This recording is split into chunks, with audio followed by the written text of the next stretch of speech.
येथील प्रसिद्ध neurophysician doctor Shirish Walsankar यांनी 18 एप्रिलला आत्महत्या केली।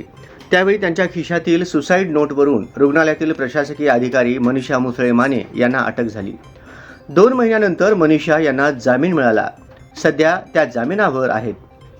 दरम्यान आता डॉक्टर उमा वळसंकर यांनी मनीषा विरुद्ध आर्थिक गैरव्यवहारासंदर्भात गुन्हा दाखल करण्याची मागणी अर्जाद्वारे सदर बाजार पोलिसांकडे केली आहे।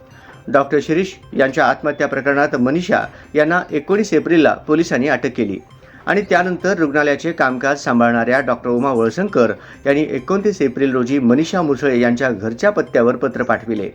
त्यात तुमच्या विरुद्ध कुठलेही आरोप न करता व कुठलाही ठपका न ठेवता तुमची प्रशासकीय अधिकारी ही सेवा 1 मे 2025 पासून समाप्त करण्यात येत असल्याचे म्हटले होते।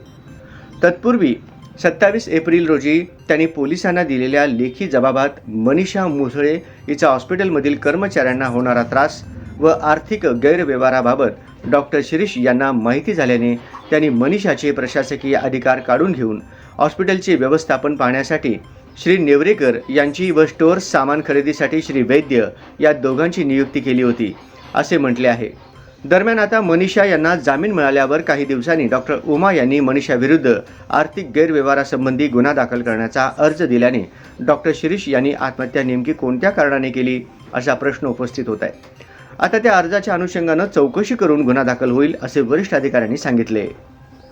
डॉक्टर शिरीष यांना आत्महत्येपूर्वी 3 दिवसात 11 कॉल केलेल्या व्यक्तीचा दोषारोपपत्रात जबाब नसल्याचे सूत्रांनी सांगितले। आत्महत्येच्या दिवशी डॉक्टर वळसंकर यांच्या घरी नेमके कोण आले होते याची माहिती घेण्यासाठी CCTV फुटेज जप्त करणार असल्याचे वरिष्ठ पोलीस अधिकाऱ्यांनी त्यावेळी सांगितले होते। पण डॉक्टर वळसंकरांच्या घरात CCTV कॅमेरा नव्हता असे पोलीस सूत्रांनी सांगितले। तरी पण घराच्या आजूबाजूला CCTV कॅमेरे असतानाही त्याची पडताळणी झाल्याचा उल्लेख दोषारोपपत्रात दिसत नाही। आता यावर 29 जुलैला मनीषाचे वकील प्रशांत नवगिरे न्यायालयात काय बाजू मांडणार याकडे सर्वांचे लक्ष लागले आहे।